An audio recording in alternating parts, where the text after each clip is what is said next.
tá?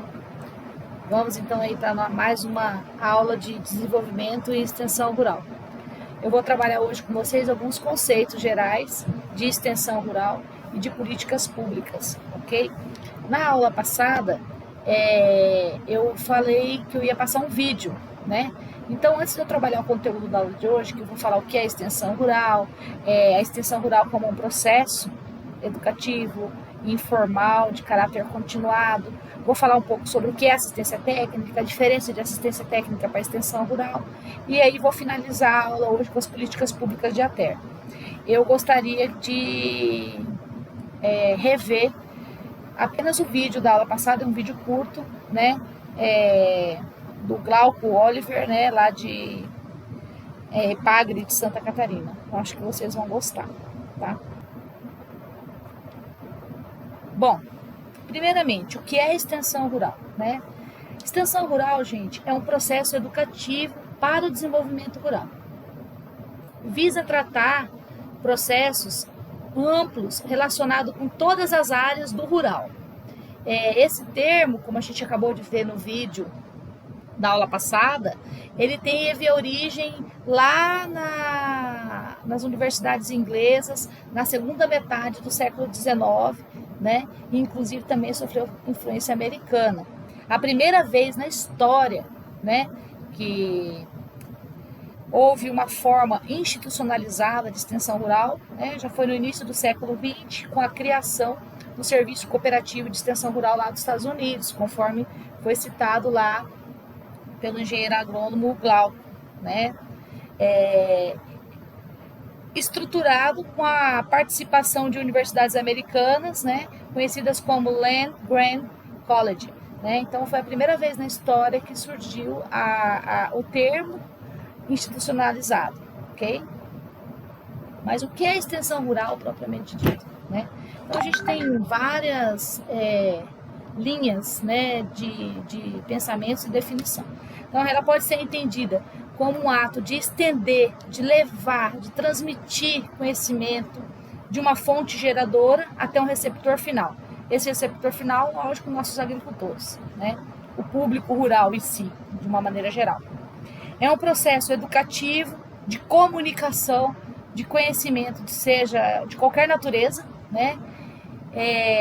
Mesmo que não seja técnico. Então, muitas vezes a gente tem aquela ideia de achar que somente o extensionista só fala sobre coisas técnicas. Então, o conhecimento de qualquer natureza levado ao público do agro, ao público do rural, ao agricultor, ele é considerado um processo de extensão, tá? O papel da extensão, ele tem como função, né, como papel, construir o desenvolvimento rural sustentável. E quando a gente fala em desenvolvimento rural sustentável, vem aí os princípios da agroecologia. Uma das últimas aulas que eu vou abordar, vou falar exatamente o que é desenvolvimento rural, o que é desenvolvimento rural sustentável, o que é agroecologia, todos esses conceitos para que a gente possa entender um pouco melhor. Através de ações, né? Então o extensionista, através de algumas ações com base em alguns princípios, né? Ele leva assistência técnica, ele leva informações, ele leva conhecimento, né? Mediante a processos educativos de demonstrar fazer fazendo, né? De demonstrações técnicas, observações técnicas, junto com o agricultor. Então ele é participativo. O objetivo, né, é fortalecer especialmente a agricultura familiar, as suas organizações sociais, de modo que a gente consiga incentivar o pleno exercício, né, da cidadania e melhorar a qualidade de vida dessas pessoas, ok? Segundo o Ministério do Desenvolvimento Agrário, né, o papel da instituição rural é participar de ações para o desenvolvimento rural sustentável, priorizar a expansão e fortalecimento da agricultura familiar, aplicar metodologias educativas e participativas, integrar e valorizar experiências e saberes locais, viabilizar condições de exercícios da cidadania, melhoria de qualidade de vida, e isso inclusive está no decreto 6.813, de abril de 2009, no artigo 1º, né, onde fala que o MDA ele é um órgão de administração direta, né? E ele vai trabalhar com a reforma agrária, com a promoção desse desenvolvimento sustentável do segmento rural, constituído pelos agricultores familiares, vai identificar, reconhecer, delimitar, demarcar, titular terras ocupadas por remanescentes, inclusive das comunidades quilombolas, né? Então, ele tem um embasamento legal. A extensão rural, tá? Ela trata da difusão, da propagação do conhecimento por meios e métodos extraescolares, tá? Então, por isso que fala que é uma educação informal, né? Ela usa de meios e usa de métodos que vão além dos bancos das carteiras escolares, né? Então, a gente pode fazer aí a propagação de conhecimentos, seja técnico ou não, através de conferências, de encontros, de reuniões, de palestras, oficinas, cursos, seminários, contato direto com o agricultor nos seus lares, lá na comunidade onde ele pratica a sua agricultura, né? E a gente vai ter uma aula só para falar dos métodos de extensão rural também, vocês podem ficar tranquilos. Para entender melhor o que é extensão rural, eu trouxe um outro vídeo e eu espero que vocês gostem. Vamos lá? Então, como percebemos no vídeo, a extensão é um processo educativo, informal e de caráter continuado, né? A extensão, ela precisa ter continuidade. O termo extensão rural, ele pode ser conceituado também de 3 formas diferentes. A extensão pode ser considerada como um processo, esse processo educativo, né, de transferência de informação, né, continuada. Ele pode ser entendido também como uma instituição, né? Aquele vídeo que eu acabei de passar, ele é da Associação Brasileira de Assistência Técnica e Extensão Rural, da ASBRAER, né? Então, ele tem uma instituição totalmente organizada que presta serviços de assistência técnica. Nós vamos entender um pouco melhor. E pode ser também a extensão rural conceituado como política, como as políticas públicas de extensão rural. Então agora eu vou falar com vocês sobre cada uma dessas 3 formas de entender o que significa extensão rural, ok? Vamos lá. Vamos falar primeiro sobre a extensão rural como processo. Num sentido literal, é aquele ato de estender, de levar, de transmitir o conhecimento da fonte geradora até o receptor final, que é o público rural, como eu já havia dito. Esse processo educativo, de comunicação, de conhecimento, ele pode ser de qualquer natureza, né? Não precisa ser especificamente o conhecimento técnico. E ele normalmente é desempenhado pelas instituições públicas de ATER e organizações não governamentais, até mesmo pelas cooperativas. Inclusive, as cooperativas são as organizações que mais empregam engenheiros agrônomos, empregam extensionistas para trabalhar também com a assistência técnica dos agricultores a campo, tá? A extensão rural como instituição, essa aqui, ela é aquela que se refere às organizações estatais, as organizações do Estado, prestador de serviços de assistência técnica e extensão rural. Tá? Isso que significa ATER. Se eu não havia dito, né? Vale a pena lembrar. A expressão extensão rural é entendida, quando a gente fala a extensão rural instituição, como uma entidade, como uma organização pública. Também existem organizações privadas de ATER, tá? Mas vamos falar sobre as públicas. Dos estados do país inteiro existem serviços sendo prestados de extensão rural e assistência técnica, tá? Por essas entidades, por essas instituições, tá? E ao longo da história, né, a gente percebe a influência dessas ações. Inclusive, a gente viu isso já no discurso, né, de pessoas que são fundadores aí, precursores da extensão rural no país. E na aula seguinte também a gente vai falar um pouco mais sobre a história da extensão rural e a gente vai entender um pouco melhor. A extensão rural, ela pode ser também entendida como política, como eu havia dito. Nesse caso, eu me refiro às políticas públicas de extensão rural. tá? Traçadas aí pelo governo federal, estadual ou município ao longo do tempo. Então, nesse caso, através de dispositivos legais, né, que podem ser aí executados por organizações públicas ou privadas, a assistência técnica e a extensão rural, ela vai acontecendo no país, tá? Seja a nível federal, estadual ou municipal, ok? E o que é assistência técnica? Muitas vezes a gente confunde a extensão rural com assistência técnica. O extensionista, muitas vezes, ele também presta serviço de assistência técnica, tá? Mas a assistência técnica, ela não tem um caráter educativo. Ela não tem um caráter ao longo do tempo, de uma forma continuada, ficar oferecendo conhecimento e informações e capacitar o produtor em algo. Não. A assistência técnica, ela tem a ideia de resolver um problema específico e pontual. Ela não tem a ideia de capacitar o produtor, né?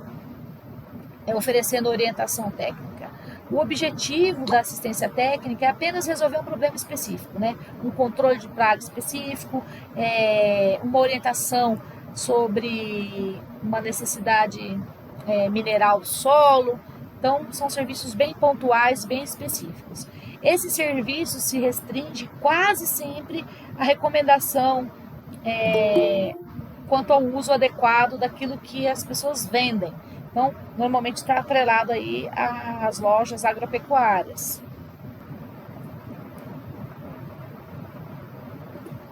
Bom, a assistência técnica, né, presta serviço geralmente para a indústria, produtora de insumo, para as indústrias produtoras de equipamentos, para as revendas agropecuárias, para as agroindústrias que vão processar aí a matéria-prima, né?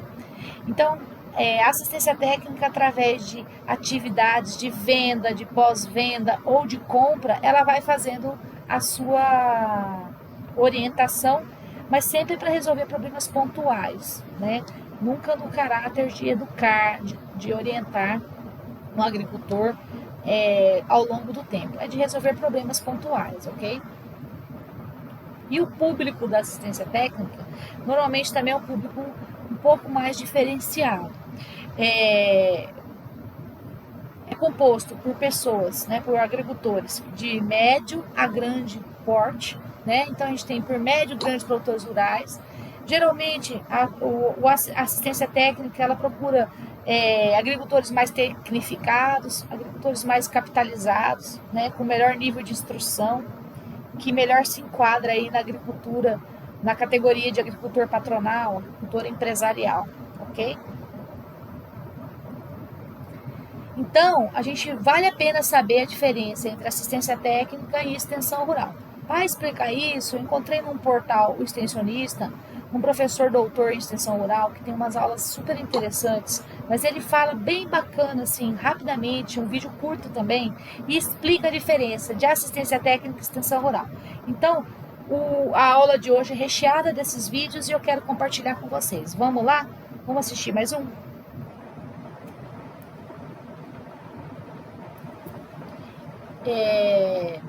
O que é assistência técnica e extensão rural, que é a TER, né? Então, aos olhos da lei, né?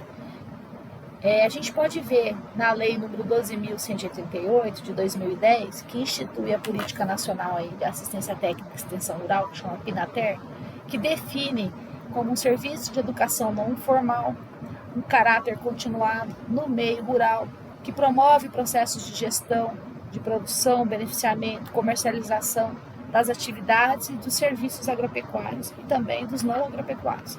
Inclusive aí atividades agroextrativistas, florestais, artesanais, né? Que ficou também, inclusive, bem claro aí no discurso do professor, né? Do vídeo que acabamos de assistir. E o que é educação informal, né? Educação informal é um processo de educação que não passa por um sistema sequencial aí, com perspectivas de progressão, avaliação, obrigatoriedade de presença, currículo, entre outros mecanismos aí da educação formal realizada pelas escolas. A educação informal, ela é livre, né? É uma transmissão de saber, é uma construção de conhecimento, né? De maneira livre, de troca de conhecimento, por sinal, né? Troca de saberes. A extensão rural é um processo de educação informal que relaciona todas as formas de ensinar e aprender. Pode ser em dias de campo, em visitas, em trocas de experiência, em viagens de estudos, em reuniões, né? E então e tem outras atividades formativas que envolvem agricultores e extensionistas. Então é um processo bem vasto. Né? E o desenvolvimento rural? O que é o desenvolvimento rural?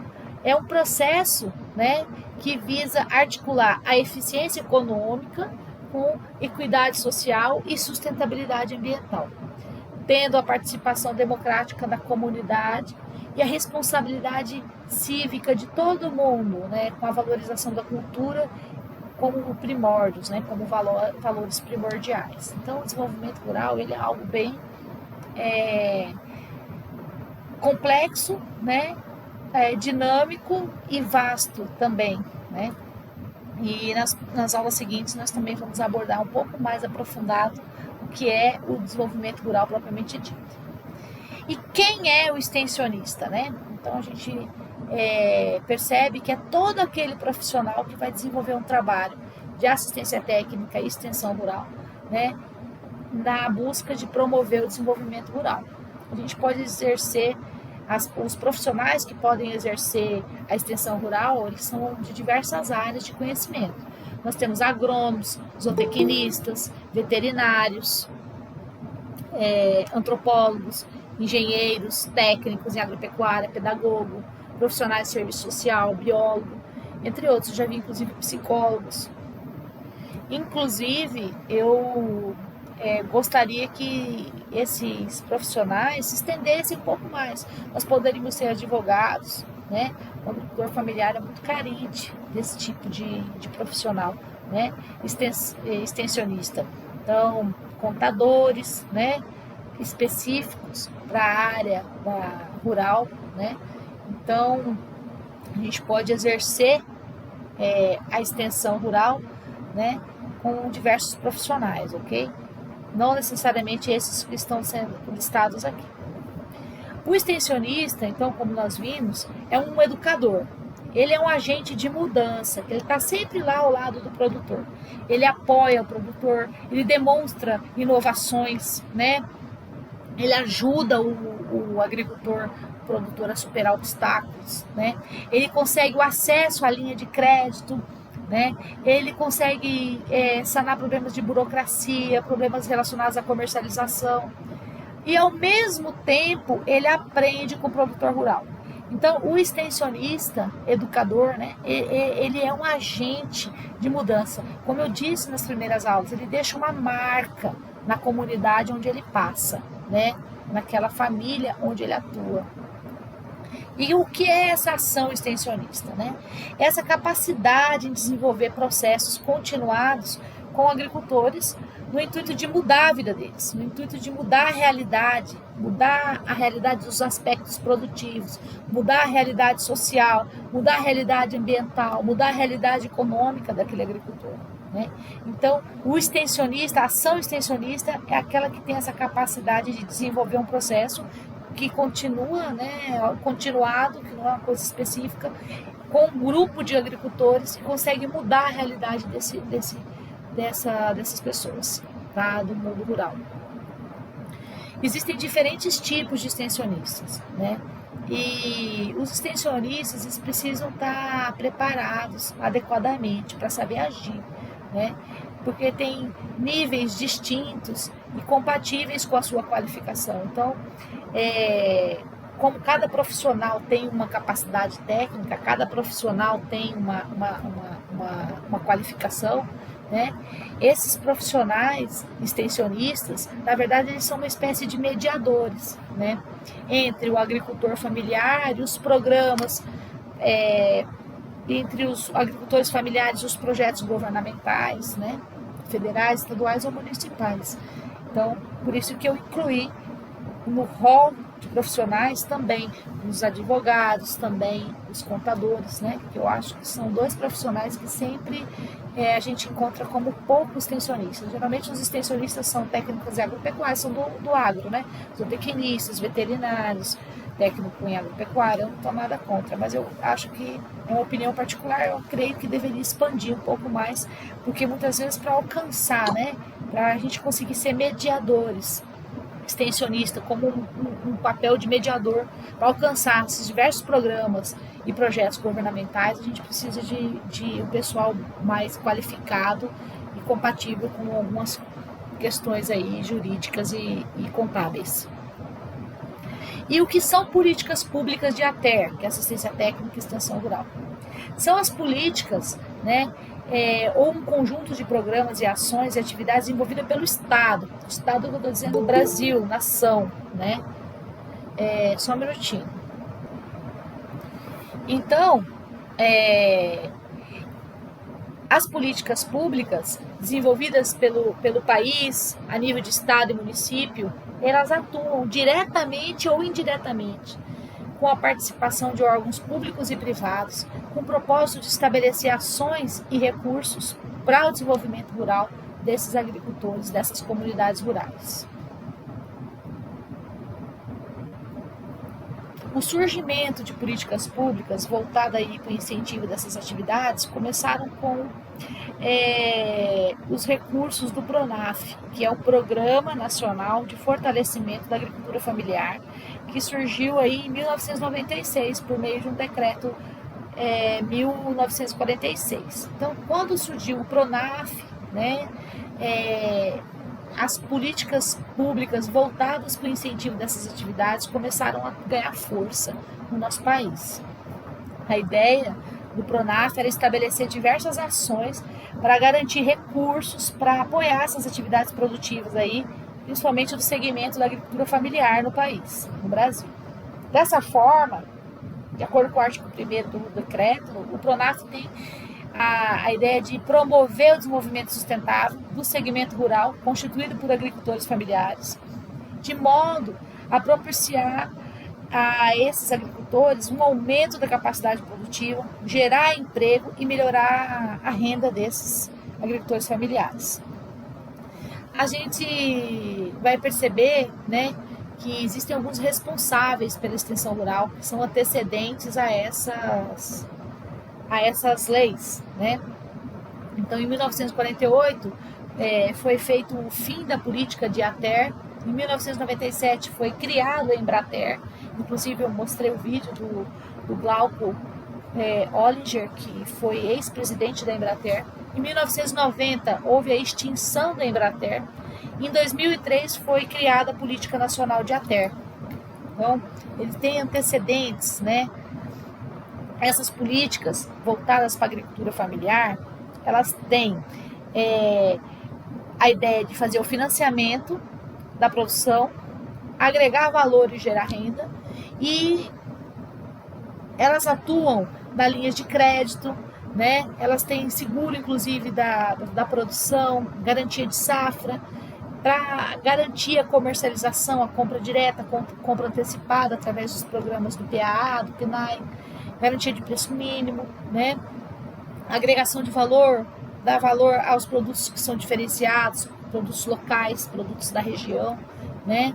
Rendas que não são agrícolas, como valorizar o artesanato local, como o biodiesel, por exemplo, fortalecer as agroindústrias, né? Comercializar em rede, tá?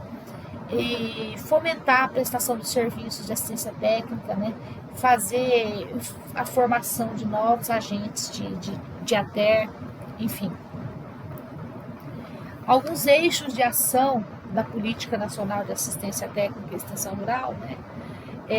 Alguns eixos de ação do PRONAF, na verdade, propriamente dito, é a segurança alimentar e nutricional, não deixar faltar alimento e ter alimento de qualidade. Superação da pobreza no campo, esse é um outro eixo de ação dessa linha. Sistemas sustentáveis de produção, geração de renda e agregação de valor. A Política Nacional de Assistência Técnica, ela veio para o grupo, para o segmento da agricultura familiar. Tem muita coisa que são ações governamentais, mas também tem muitas ações que são não governamentais. Preconiza a gestão social, a participação, o construtivismo.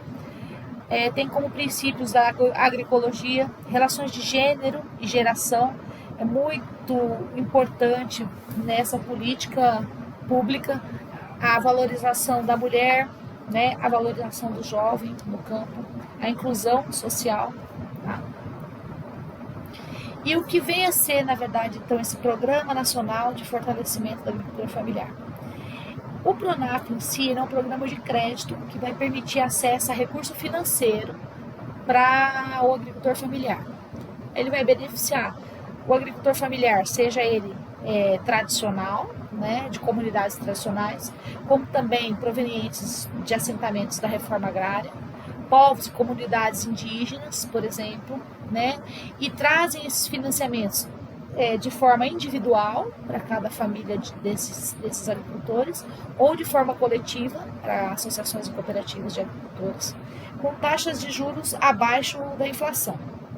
Vai facilitar, o PRONAF vai facilitar a execução das atividades agropecuárias, né, na propriedade ou do grupo, ajuda aí na compra de equipamentos modernos, contribui no aumento da renda, na melhoria da qualidade de vida do campo, e as linhas de crédito são para custeio, investimento, microcrédito, na área de agroecologia, só para mulheres, jovens, né, para indústrias, para a região do semiárido, para a área de floresta, né, são bem amplos.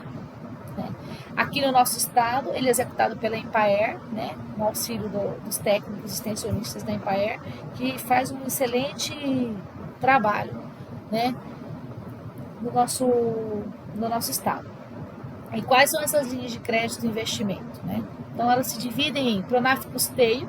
O PRONAF Custeio vai financiar as atividades agropecuárias de industrialização, comercialização da produção própria ou da produção de agricultores familiares enquadrados aí no PRONAF, tá? Através de associações cooperativas. Nós temos o PRONAF Investimento, que é o Mais Alimentos, vai financiar máquina, equipamento, melhorar a produção, serviços agropecuários ou não agropecuários, no estabelecimento rural e em áreas comunidades rurais próximas. Tem o Microcrédito Rural, que atende o agricultor de baixa renda, para financiamento de atividades também agropecuárias e não agropecuárias, e esses créditos aí cobrem qualquer atividade que gera renda para a família. O PRONAF Agroecologia, embora eu nunca vi um PRONAF Agroecologia aqui em Campo Verde, que é onde eu tenho mais experiência, né?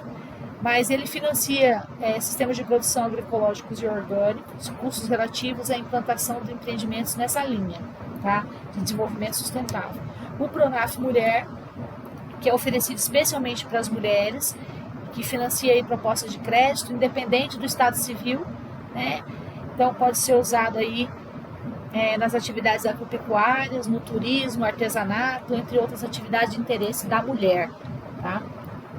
Nós temos o PRONAF Eco, que ele é investimento para recuperação de tecnologias de energia renovável, como biocombustível e armazenamento hídrico, pequenos aproveitamentos aí hidroenergéticos, tá? Recuperação do solo, entre outros. O PRONAF Agroindústria vai financiar especificamente investimentos na área de infraestrutura das agroindústrias para beneficiar e processar e comercializar a produção agropecuária ou não agropecuária, de produtos florestais, de extrativismo, inclusive, artesanais ou não, tá? De exploração, inclusive, do turismo rural. O PRONAF Semiárido, que é para a região do semiárido, projetos que estão na convivência com o semiárido, tá? Focados aí na sustentabilidade desses agroecossistemas, né? Prioriza aí infraestrutura principalmente hídrica, porque lá falta muita água, implantação, ampliação, recuperação dessas infraestruturas, inclusive relacionada com projetos de produção, tá? E serviços agropecuários, também não agropecuários, de acordo com a realidade dessas famílias, dessa região semiárida do nosso país. O Pronaf Jovem, que financia propostas de crédito de jovens agricultores e agricultoras até 33 anos, tá? Eu nunca vi acontecer aqui, meu marido, inclusive, como é filho de agricultor familiar, tentou uma vez acessar o Pronaf Jovem, porque no Mato Grosso ainda não é uma realidade, mas fora do Mato Grosso a gente sabe que essas linhas têm sido disponibilizadas. Existem linhas de crédito para Pronaf Floresta, simplesmente para implantação de sistemas agroflorestais ou para exploração extrativista, ecologicamente sustentável, claro, com manejo florestal, recomposição, manutenção de área de preservação permanente, reserva legal, recuperação de área degradada, né? Nós temos o Pronaf Custeio e Comercialização de Agroindústrias Familiares, destinado apenas aos agricultores que têm agroindústria, né? Esses eu conheço aqui em Campo Verde, né? É o pessoal lá do assentamento 14 de agosto, que tem uma agroindústria de farinha, já faz uso dessa linha de crédito, muito bacana, né? Que tem produção própria, né? Então, bem legal, e ainda acaba absorvendo toda a produção de mandioca da região. Tem o Pronaf Cota Parte, esse eu conheço um pouco menos, mas ele vai financiar investimento de cota parte em cooperativa, para aplicação de capital de giro, custeio e investimento, né? E como faz para acessar esse Pronaf? Tá? Com tantas linhas de crédito. Para acessar as linhas de crédito, o agricultor tem que ter a DAP, né? O que é DAP, professora? Declaração de Aptidão ao Pronaf. É como se fosse um CPF da terra, né? Uma declaração de que aquela propriedade, que aquele produtor produz tais culturas. A gente pode obter a DAP gratuitamente, né? Para isso precisa ter o CPF regularizado. Se não tiver, por exemplo, pendência no CPF, às vezes é simples, né? Não é nem dívida, não estou dizendo. Mas, por exemplo, a pessoa não fez o CAD único, né? Que é uma coisa que se faz lá na Secretaria de Ação Social. Então, o CPF fica pendente. Então o CPF precisa ser regularizado. Então, tem que estar em dia, tá? Em seguida, quando ele tem em posse a DAP, né? Ele pode obter essa DAP no INCRA ou nos escritórios de assistência técnica e extensão rural, no caso aqui no Mato Grosso, em Empaer. Ele procura o técnico, né, na Empaer, o técnico ou a empresa prestadora de serviço de assistência técnica e extensão rural no nosso estado e solicita a visita do técnico para fazer o desenho e traçar o projeto que ele precisa para o Pronaf, que ele vai apresentar no Pronaf, para elaborar a proposta. Depois disso, né, ele reúne com a família, junto com o técnico, e elabora essa proposta de crédito, que vai ser encaminhada com outros documentos para o banco, né? Que outros documentos, né? Então, tem a PF, se ele for usar água, ele precisa da outorga, né? Então, ele precisa de vários outros documentos, mas aí o técnico da Empaer acaba orientando. E hoje a gente tem o Banco do Nordeste, o Banco do Brasil, o Banco da Amazônia, né? Cooperativo de crédito que faz a realização da contratação desses projetos nessa linha de crédito. A DAP, né? A DAP do agricultor, ele vale para a mulher, para o agricultor e para o jovem, né? Então, inclusive a DAP jovem é uma DAP agregada, né, a essa mesma DAP. Então, um sítio basta ter uma única DAP e ele vai servir para o agricultor, vai servir para a mulher e vai servir também para o jovem, ok? Bom, existem outros programas, né, de apoio, né, à aquisição de produtos da agricultura familiar, tá? Então, a gente tem o Pronaf, que é para conseguir acessar as linhas de crédito para financiar a produção, e nós vamos ter outros que vão ser para apoio da comercialização do produto, depois de produzido. Então, a gente tem o Programa de Aquisição de Alimentos, que é o PAA, que ele tem uma gestão pelo Ministério do Desenvolvimento Social, MDA, MAPA, né, entre outros. É um programa nacional de alimentação escolar, né, também pelo FNDE, que é o Fundo Nacional de Desenvolvimento da Educação. Então, o que é o PNAE, né? Então, vamos lá. O PNAE, ele prevê a compra, né, de pelo menos 30% dos alimentos provenientes da agricultura familiar para ser servido na escola, na rede pública de ensino. Então, o Programa Nacional de Alimentação Escolar, ao comprar os produtos para a fabricação da merenda, ele já prevê a compra de, no mínimo, pelo menos 30%. Pode comprar, inclusive, 100% do que é oferecido para a merenda, para as crianças na escola da rede pública de ensino, seja municipal, estadual ou federal, ele pode comprar, inclusive, 100%. Mas a regra, a lei prevê, né, que pelo menos 30% venha do agricultor familiar. É obrigatório. Isso é disposto, né, no artigo 14 da Lei número 11.946 de 2019, tá, que diz que no âmbito do PNAE, no mínimo 30% deve ser utilizado na aquisição de gênero direto do agricultor familiar. Então, vai ter que, a direção da escola vai ter que comprar trigo, arroz, feijão, né? Açúcar, café, vai ter vários itens, né? Perdão, café não compra, eu faço parte do pregão, não se compra café para criança. Mas com vários itens, né? E dentre esses itens, 30% tem que vir da agricultura familiar. Então, você vai comprar ovos, carne, repolho, verduras, salada, vai ter que vir do agricultor familiar.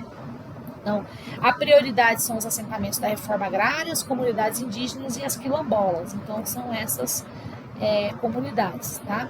Ou compra direto do empreendimento rural do agricultor, ou compra das organizações, das associações cooperativas desses agricultores, tá?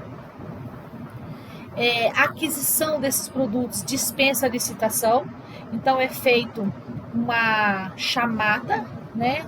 Uma chamada pública, onde apresenta os documentos da propriedade, a DAP, os preenchimentos das declarações que vai oferecer aquele produto em condições adequadas para consumo.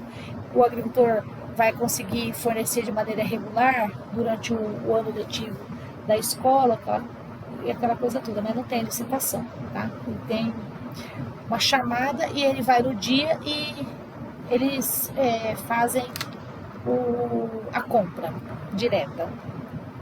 Esse Programa Nacional de Alimentação Escolar, o PNAE, ele tem o objetivo de oferecer essa alimentação saudável para os alunos das escolas públicas do país inteiro. Simultaneamente, ele tem ideia de estimular e fortalecer a agricultura familiar do nosso país, né? Então, eu compro direto do agricultor familiar, eu fortaleço o agricultor familiar e as crianças na escola têm um alimento mais saudável, né? Porque tem produtos locais, produtos regionais, produtos frescos, né? Os assentados da reforma agrária, comunidades tradicionais indígenas e quilombolas têm prioridade no PNAE. É uma regra bem complexa, né? Inclusive, se tiver uma associação de agricultores familiares, eles têm prioridade antes do agricultor individual, né? Os empreendimentos coletivos podem participar e devem participar dessas chamadas públicas, tá? A ideia é ampliar os recursos para fortalecer as cooperativas e aumentar, inclusive, os volumes de aquisição, né, para alimentação escolar, como eu havia dito. A lei fala 30%, mas a gente pode chegar até 100% dos produtos oferecidos oriundos da agricultura familiar. Os princípios e diretrizes desse programa é alimentação saudável e adequada, respeitar a cultura, a tradição e os hábitos alimentares saudáveis, controle social, segurança alimentar e nutricional, desenvolvimento sustentável, que significa adquirir gêneros alimentícios diversificados e produzidos localmente, ok?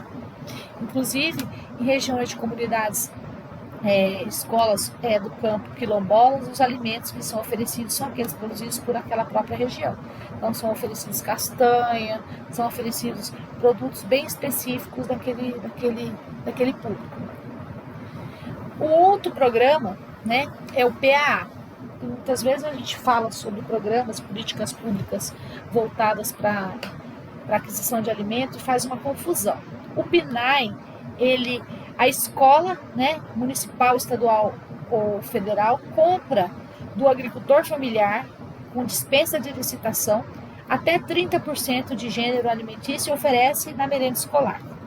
O PAA, que é um programa de aquisição de alimentos da agricultura familiar, ele é operacionalizado pela CONAB, tá? Com recurso do Ministério do Desenvolvimento Social de Combate à Fome.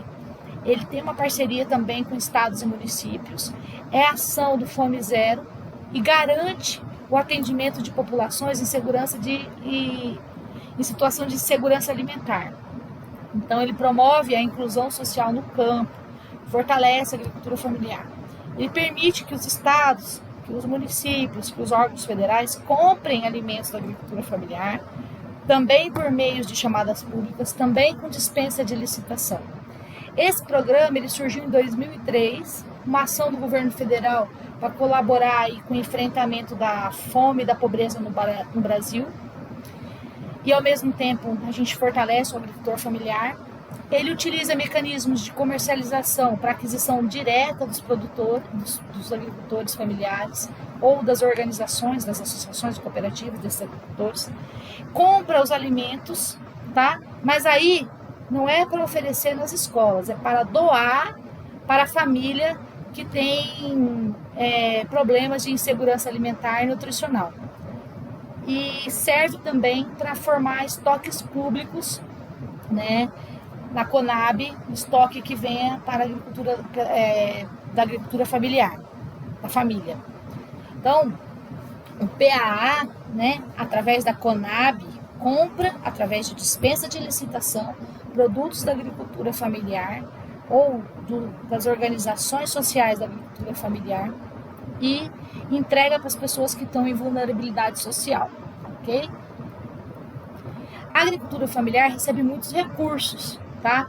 Então, para encerrar o assunto na aula de hoje, eu vou passar um último videozinho, quero que vocês assistam, né?